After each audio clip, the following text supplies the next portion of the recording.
Últimamente se escucha hablar de cambio climático, calentamiento global y otros términos que parecen sencillos y complejos de entender a la vez. Revise esta videonota de Natural Zone para conocer sus diferencias. Damos inicio. Hagamos un experimento imaginario. Estás en una habitación en condiciones de presión, temperatura, humedad y otros factores que te mantienen de manera relajada y agradable, pero luego la habitación comienza a enfriarse y por lo tanto tomas un abrigo para volver a mantener tu propia tranquilidad. Y si la habitación comenzara a ser más calurosa, puedes optar por utilizar una vestimenta ligera. El planeta Tierra no es un sistema aislado, porque los cuerpos de agua, la radiación solar, hasta los movimientos dentro del espacio y otros factores influyen de manera importante, por lo que la atmósfera terrestre actúa oportunamente como una especie de vestimenta protectora para mantener equilibrio y permitir la vida como la conocemos. Este experimento imaginario es el punto de partida para entender los siguientes términos. ¿Qué es el tiempo? Recordando el experimento imaginario, la atmósfera terrestre es muy dinámica y para comprender su estado se utilizan diversas variables como la temperatura,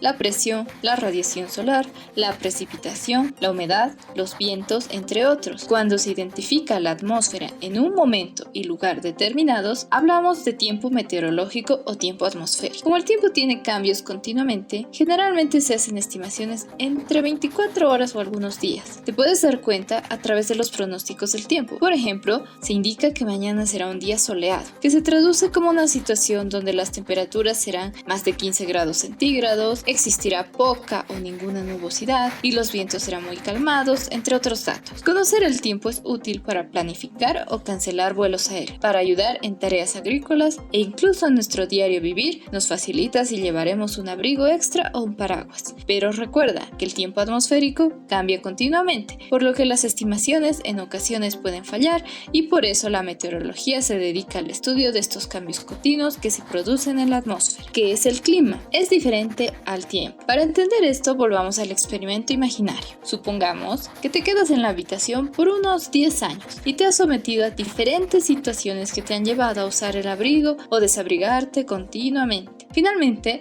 la estadística promedio obtenida es que durante los 10 años estuviste utilizando tu abrigo un 80% de las veces, lo que se traduce que te has sometido mayormente a temperaturas muy bajas. Entonces, al hablar del clima, nos referimos a una estadística del tiempo atmosférico de algún lugar calculado en varios años. Generalmente se calcula para 30 años o más. En el clima también interfieren factores como la latitud, distancia al mar, factores geográficos, la temperatura, etc. Y existen diversas clasificaciones. Eso nos permite definir que el clima de la Antártida es polar o frío porque las temperaturas no superan los 0 a 10 grados centígrados. Existe presencia de masas gruesas de hielo y está alejada de la línea ecuatorial, entre otras características, y aunque nos encontremos en un día con tiempo soleado, el clima siempre será polar. ¿Qué es la variabilidad climática? Recordemos, con lo anteriormente explicado, que el clima es una descripción estadística promedio del tiempo y por lo tanto no es homogénea o uniforme. Volviendo al experimento imaginario, supongamos que te quedas otros 10 años más, pero deducimos que usarás el abrigo la mayor parte del tiempo. No obstante, al calcular en esta segunda ocasión, nos percatamos que utilizaste el abrigo un 60% de las veces y no el 80% establecido. Esta situación es una propiedad del clima llamada variabilidad climática. Por ejemplo, el invierno es conocido como la estación más fría del año, debido a la menor cantidad de horas de luz solar y por supuesto sus bajas temperaturas. La variabilidad climática de este caso puede demostrarse al identificar inviernos más prolongados algunos años, es decir, que todavía se mantengan bajas temperaturas incluso cuando se está en primavera.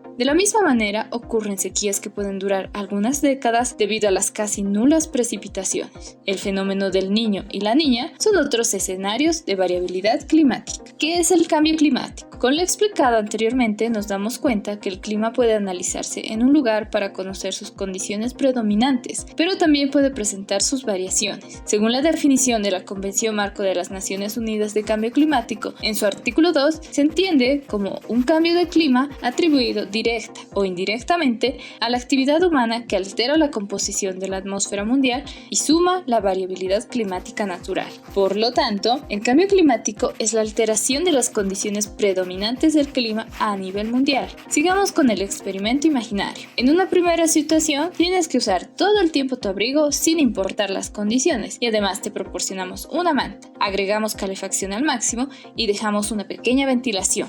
Al principio podrás soportarlo, pero llegará un momento en el que vas a deshidratarte o te sofocarás. Por lo que en esta segunda situación eliminamos el abrigo, la manta y la calefacción, pero aplicamos aire acondicionado para bajar las temperaturas hasta que tirites. Cuando hagamos el cálculo del porcentaje, podremos identificar la existencia de puntos extremos que influyen en el uso del abrigo y por lo tanto ya no tenemos las cuantificaciones normales que esperábamos. Con esta analogía podemos visualizar el significado del cambio climático en nuestro planeta y cómo se origina el cambio climático. A lo largo de la historia del planeta Tierra han ocurrido diversos episodios de cambio climático, originados por la concentración de diferentes elementos en la atmósfera que implican molestias o riesgos en la salud y vida de los organismos y se denominan contaminantes atmosféricos. Puedes revisar nuestra videonota sobre partículas en el aire para más información. Normalmente, la energía solar ingresa a nuestro planeta y es reflejada, pero a la presencia de estos gases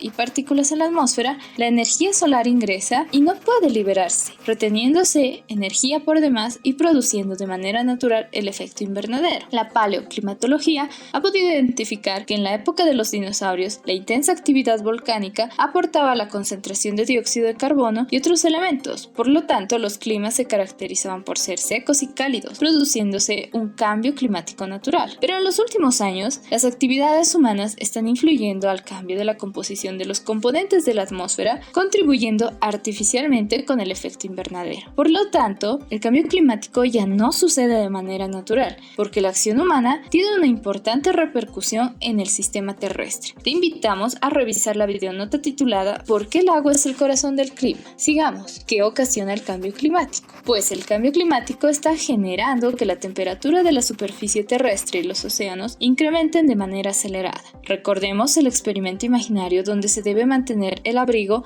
aunque esté haciendo calor hasta causar la deshidratación. Esta situación se llama calentamiento global, la cual desencadena una serie de problemas como la modificación de las precipitaciones, también acelera el deshielo de los glaciares y por lo tanto se incrementa el nivel de los océanos. El cambio climático ocasiona nuevos patrones de temperatura, precipitación y otros datos meteorológicos que hemos abordado hace unos momentos, ya que influyen en el sistema hídrico, la planificación agrícola, la economía o la respuesta ante emergencias. La alarma radica sobre muchas poblaciones, las cuales no están preparadas para afrontar inesperados problemas como tormentas tempestuosas que destruyen cultivos, inundaciones en ciudades, la aparición de plagas o enfermedades y otros perjuicios que se analizan en pérdidas económicas y de salud principalmente.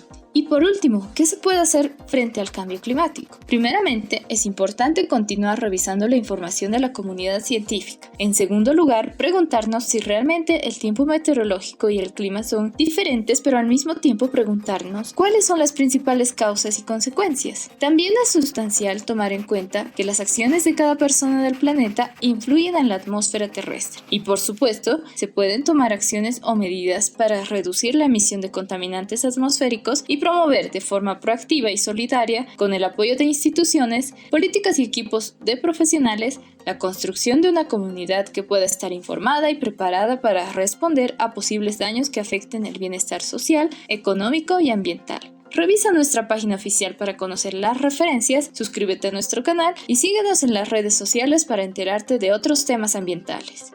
Natural Zone, Ingeniería para el Medio Ambiente.